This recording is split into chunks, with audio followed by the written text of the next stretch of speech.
हाय दोस्तों, आज हम विद्युत रासायनिक प्रभाव एवं रासायनिक सेल का चैप्टर को हम आगे बताने का काम करेंगे, जो कि ये ऑब्जेक्टिव है और महत्वपूर्ण क्वेश्चन है। ये प्रीवियस ईयर से लिया गया है। आते हैं दोस्तों, कह रहा है बैटरी के एम्पियर क्षमता बढ़ाने के लिए सेल को क्या समानांतर क्रम में जोड़ा जाता है। किस क्रम में दोस्तों? समानांतर क्रम में जोड़ा जाता है। इस क्रम में समानांतर क्रम में जोड़ा जाता है। आगे देखते हैं दोस्तों, लेड एसिड सेल में सक्रिय पदार्थ होता है। उपयुक्त में से सही हुई।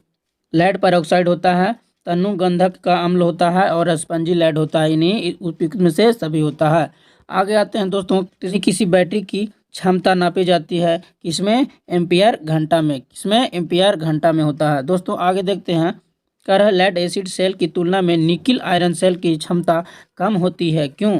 क्योंकि इसका आंतरिक प्रतिरोध होता है उच्च होता है। क्या? आंतरिक प्रतिरोध उच्च होता है। आगे देखते हैं दोस्तों, कह रहा है कार्बन जिंक सेल यानी लेक्लॉन्ची में विध्रुवक का क्या कार्य है? दोस्तों, उत्पन्न हुई हाइड्रोजन का जल में परिवर्तन होना। किसमें? जल में परिवर्तित होना।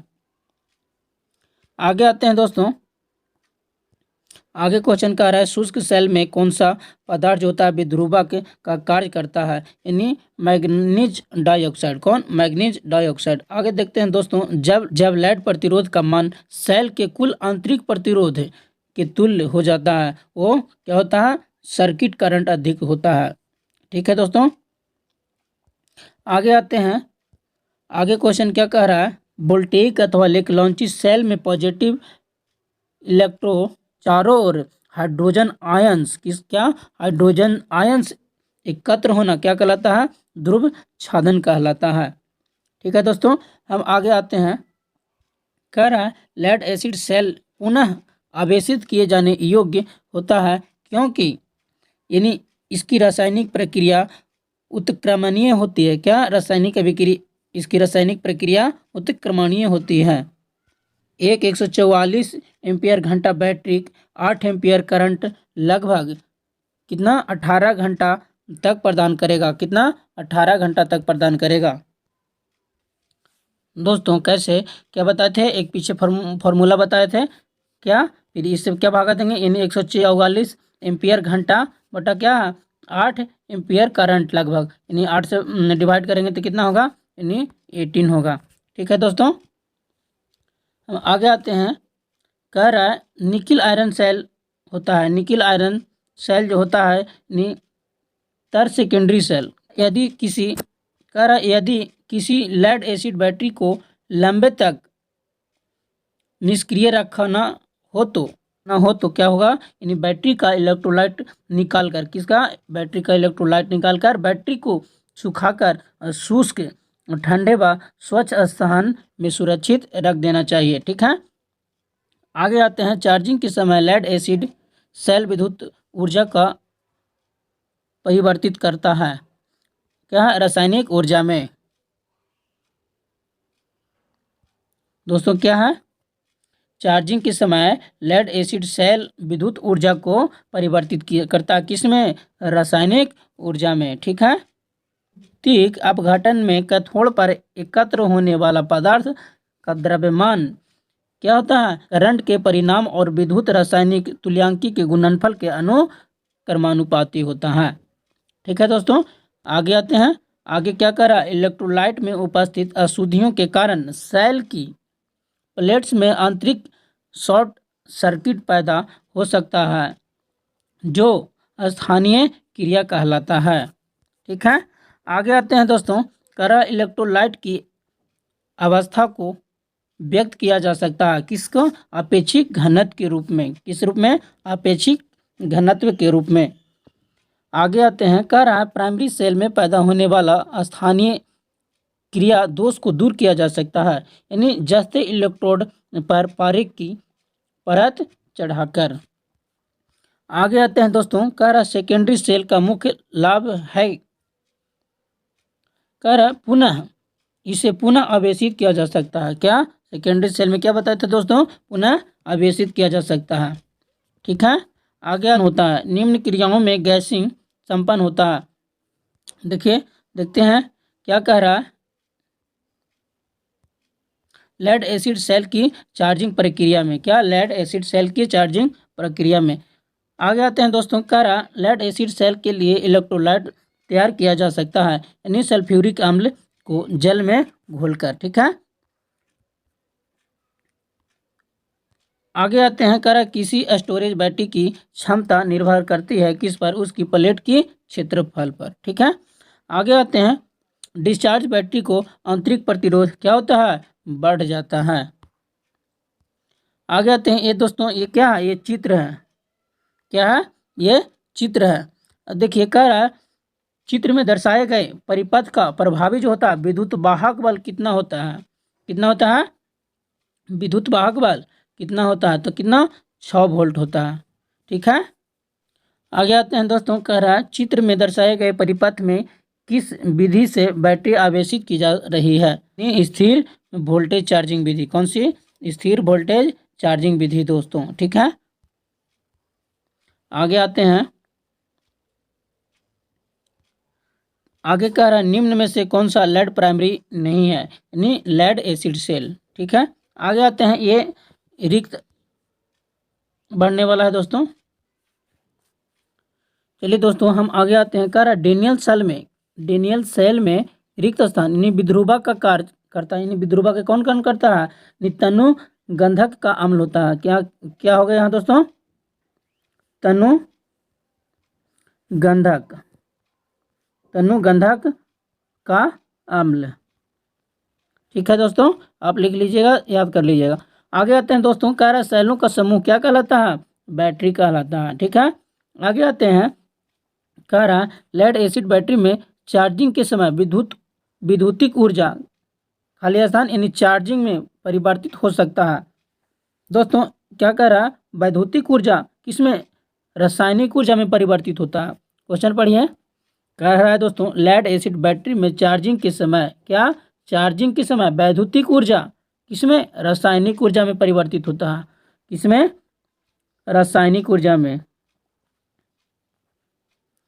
ठीक है। आगे आते हैं दोस्तों, आगे कह रहा है किसी सेल के विद्युत वाहक बल एवं लोड पर टर्मिनल वोल्टेज के अंदर पैदा होने का मुख्य कारण क्या होता है? क्या? आंतरिक प्रतिरोध। क्या होता है दोस्तों? आंतरिक प्रतिरोध। आगे आते हैं दोस्तों, मरकरी सेल तथा सिल्वर ऑक्साइड सेल क्या होता है? ये प्राइमरी की श्रेणी में रखे जाते हैं। कौन सी? प्राइमरी श्रेणी में रखी जाती है। आगे आते हैं, लिथियम सेल का विद्युत वाहक बल कितना होता है? लिथियम सेल का विद्युत वाहक बल कितना होता है दोस्तों? 2.5 वोल्ट से लेके कितना? 3.6 वोल्ट तक होता है। निकिल आयरन सेल जो होता है कैसा? सेकेंडरी सेल होता है। कैसा होता है दोस्तों? यहाँ सेकेंडरी लिख लीजिएगा। क्या है? सेकेंडरी। कैसा दोस्तों? सेकेंडरी सेल होता है। हम आगे आते हैं, कह रहा लेड एसिड बैटरी का अपेक्षित घनत्व नापने के लिए किसका? अपेक्षित घनत्व मापने के लिए हाइड्रोमीटर। किसका? हाइड्रोमीटर नामक यंत्र का प्रयोग किया जाता है। ठीक है। आप याद रखिएगा दोस्तों, ये सब इंपॉर्टेंट क्वेश्चन है। आगे आते हैं, कह रहा बैटरी की दक्षता किसमें? वाट घंटा तथा एम्पियर घंटा में। किसमें? एम्पियर घंटा में व्यक्त की जाती है। आगे आते हैं, बैटरी में नेगेटिव प्लेट की संख्या पॉजिटिव प्लेटों की संख्या से कितना? एक अधिक रखी जाती है। ठीक है। वोल्टेइक सेल में उपयोग के पश्चात दोनों प्रकार के इलेक्ट्रोड व्यक्त हो जाते हैं। ये क्या है दोस्तों?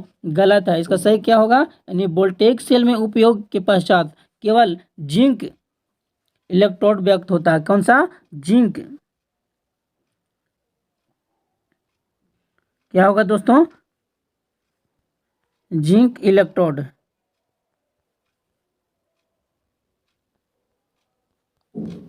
जिंक इलेक्ट्रोड व्यक्त होता है। ठीक है दोस्तों, बैटरी को निम्न चार्जिंग करंट दर पर लंबे समय तक चार्ज करना ट्रिकलिंग चार्ज कहलाता है।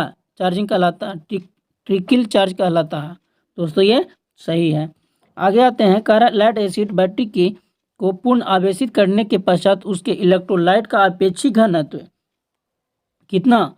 अपेक्षित घनत्व 1.25 हो जाता है। ये क्या, ये भी सही है दोस्तों। ठीक है, आगे आते हैं।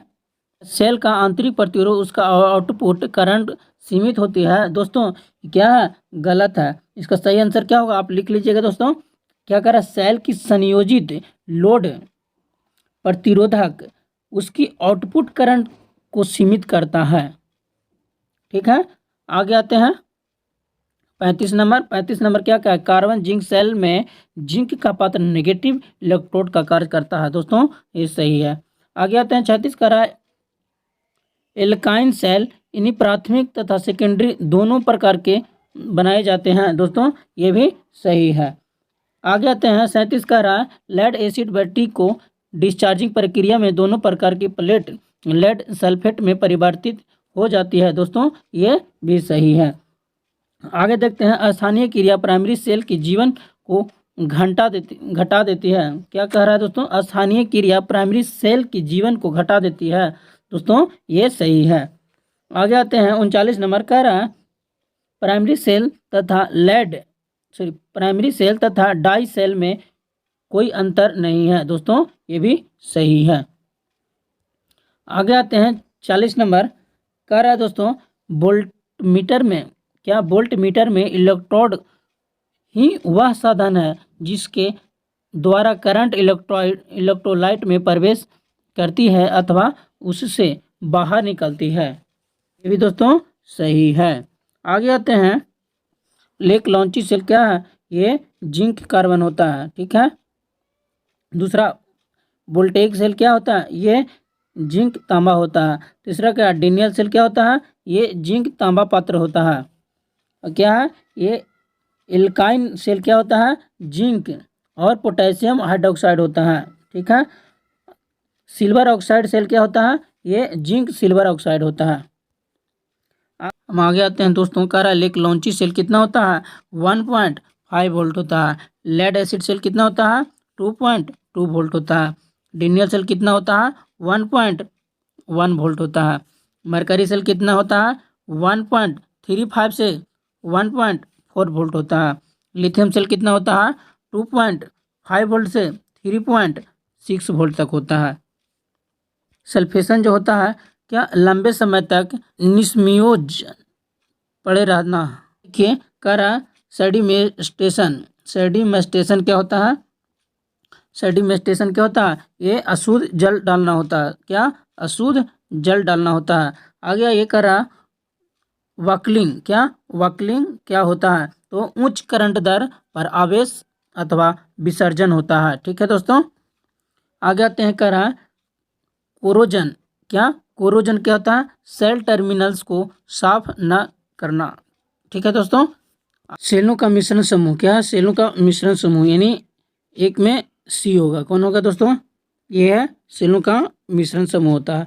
आगे ये कह रहा है सेलों का समानांतर समूह, बी क्या है, सेलों का समानांतर समूह हो गया। ठीक है, तीसरा क्या है, सेलों का विपरीत क्रम समूह होता है, यानी ये डी क्या है दोस्तों, सेलों का विपरीत क्रम ये समूह है। 4 देखिए कह रहा है सेलों का श्रेणी समूह, क्या है ये दोस्तों, ये श्रेणी समूह हो गया। ठीक है दोस्तों, अगर ये वीडियो अच्छा लगा तो आप अपने दोस्तों में शेयर, लाइक और सब्सक्राइब, साथ में कमेंट जरूर करें दोस्तों। Thank you.